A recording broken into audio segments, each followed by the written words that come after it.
Hello students, my name is Dr. Navleen Kaur. Welcome to my channel Level Up with Dr. Navleen, and the topic which I am going to cover in today's session is types of accounts. So let's move forward.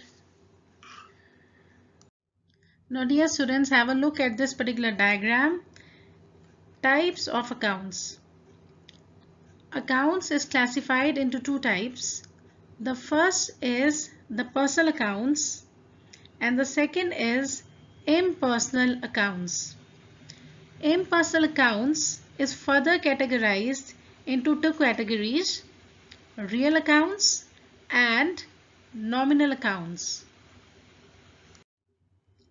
Now students, we have come to a more comprehensive diagram of types of accounts. As already discussed, types of accounts is categorized into personal accounts and impersonal accounts. Personal accounts are further categorized into natural personal accounts, then artificial personal accounts, and representative personal accounts. Impersonal accounts are categorized into real accounts and nominal accounts. Real accounts are further categorized into tangible real accounts and intangible real accounts. Now, what are personal accounts? Always remember this thing. Personal accounts are those accounts which are related to a person or individual. Personal accounts are those accounts which are related to person or individual. For example, Mohan's account, Seema's account. They are related to persons, so that is why they are known as personal accounts. Now, what are real accounts? Real accounts are the accounts which are related to property, a possession, or liability.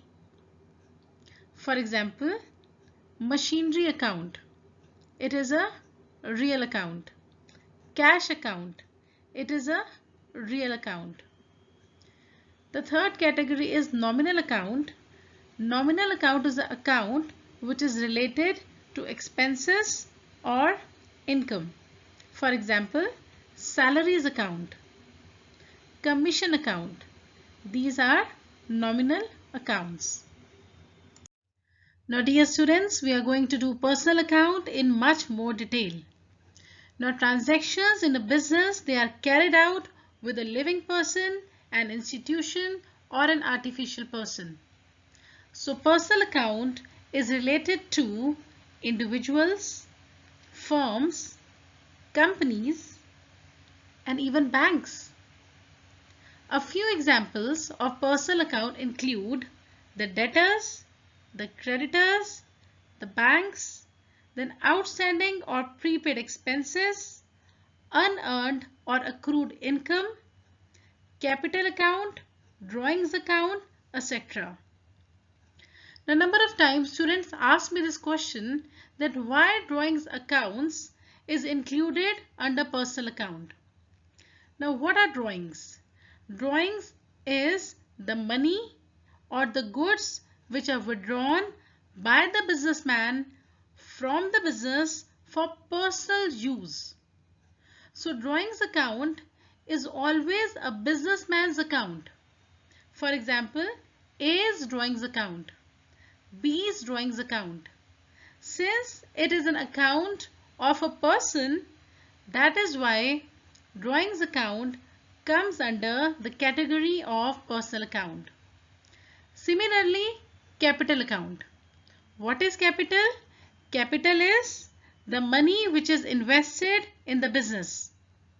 So, somebody invests the money in the business. Let us say Mr. X has invested the money in the business.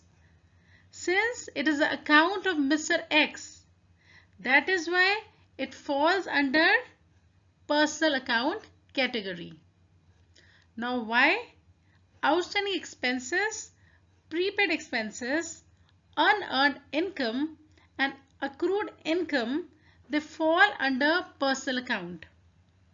Remember this thing, these four names, that is your outstanding, prepaid, unearned and accrued, they fall under representative personal account because they are representing some particular person. That is why we included under representative personal account. Now remember this thing, that personal account record the transactions relating to individuals like Deepa's account, Ramesh's account. It can be firms, it can be institutions, it can be organizations, it can be corporations, it can be banks like ICICI Bank account, State Bank of India account. They fall under personal account category. Why? Because personal account, apart from individuals, they also include firms, institutions, banks, societies. Now, what are natural personal accounts? So this type of personal account is the simplest to understand out of all, as it includes all of God's creation. For example, Seema's account, Gaurav's account, they are natural personal account since they are God's creation. Moving to the next category is the artificial personal account. Artificial personal accounts are those accounts which are artificially created by law. For example, any private limited company's account, limited liability company's account, club's account, school's account.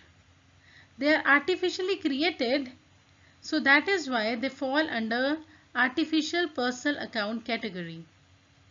The third is the representative personal accounts. I already told you that representative personal accounts, they represent some particular person. Example, let's say that wages are paid in advance to the workers. A wage prepaid account will be opened in the books of accounts. This wage prepaid account is a representative personal account indirectly linked to the person. Outstanding expenses account, prepaid expenses account, unearned income account, accrued income account, they fall under the category of representative personal account. Now I hope that personal account is clear to all of you. So very quickly moving forward to the real account. Real account includes the accounts of all assets or liabilities. Assets, they fall under tangible or intangible category. What are tangible real accounts? They record the transactions relating to tangible things, that is, which can be seen, touched, measured and felt. For example, land account, building account, plant account. These are all the assets of the business. So they fall under real account category. Intangible accounts, they record transactions relating to intangible things that cannot be touched or seen. For example, goodwill account, patents account, copyright account, trademark account, etc. Remember this thing, that even the liabilities, they fall under real account category. So if you have creditors, they would be a part of real account. So examples of real accounts: fixed or long-term assets like land, building, machinery, furniture, vehicles, goodwill, patents, copyrights. So here we included all the tangible and intangible assets. Moving to the next category, investments such as shares and debentures, let us say of Reliance Industries, Kisan Vikas Patra, Post Office savings, they again fall under the category of real accounts. Current assets like cash account, stock account, debtors account, again the real accounts. And even the liabilities accounts, they are included under real accounts like the bills payable account, creditors account, stockholders equity account, common stock account, retained earnings account, etc. Now moving forward to the third type of account, which is nominal account. Always remember this thing, that nominal accounts, they include the accounts of all expenses and incomes. For example, salaries account, rent account, commission account, discount account, etc. If it is salary paid, it is an expense, rent paid, commission paid, discount allowed, they are all expenses.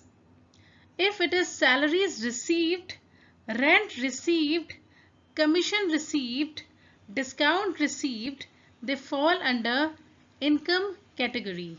So both expenses and incomes, they are included in the nominal account. Now very quickly we'll do the examples of the nominal accounts. They include wages account, cartage account, postage and telegram account, salary account, depreciation account, electricity account, discount allowed account, bank charges account, advertisement expenses account, etc. And income in this category includes interest received, discount received, dividend received, rent received, commission received, brokerage received, etc. Now remember this thing, that if you fail to identify an account correctly as either a personal, real or nominal account, in most cases you'll end up recording incorrect journal entries. So it should be very clear to you from the transaction that which all accounts they are involved. And I'm very sure that you will be experts in this field. Now let's study the golden rules of accounting. Now always remember that accounting follows certain rules. We have a rule for a personal account, the rule for real account, and rule for nominal account. So if you have identified an account as a personal account from a transaction, the rule is debit the receiver, credit the giver. If you have identified from a transaction an account as a real account, the rule is debit what comes in and credit what goes out. And if you have identified an account as a nominal account, the rule is debit all expenses and losses and credit all incomes and gains. So for personal account, the rule is debit the receiver, credit the giver. For real account, the rule is debit what comes in, credit what goes out. And for nominal account, the rule is debit all expenses and losses and credit all incomes and gains. Now we'll do the examples of types of accounts. The first is goods purchased for cash. Here two accounts are affected. One is the goods account, second is the cash account. Now both the goods account and the cash account, they are real accounts. Rule for real account, debit what comes in, credit what goes out. Here the goods are coming in, so we will debit the purchase account. Cash is going out, we will credit the cash account. Purchase account would be debited and cash account would be credited. Now always remember, in accounts we never take goods account. If we are purchasing the goods, we'll take it as purchase account. Moving to the second example, paid cash to Komal. Again two accounts are affected. One is Komal account, second is cash account. Now Komal account is a personal account, cash account is a real account. So we'll apply the rule for Komal, that is the rule of personal account, debit the receiver. Since Komal is receiving cash, here Komal would be debited. And the cash is going out of the business, there is decrease in the asset, cash would be credited. Coming to the third example, payment of expenses. Now expenses, it is a nominal account. In this transaction, two accounts are affected. One is the expense account, second is the cash account. Expense account is a nominal account, so the rule of nominal account would be applicable here. That is, debit all expenses and losses. So here the expenses, they would be debited, and then second is the cash account. Cash is decreasing since cash is going out of the business, so cash account would be credited. So I think that is enough for today. Thank you so much. This is Dr. Navleen Kaur signing off. Kindly subscribe to the channel if you have not subscribed till now. Bye-bye.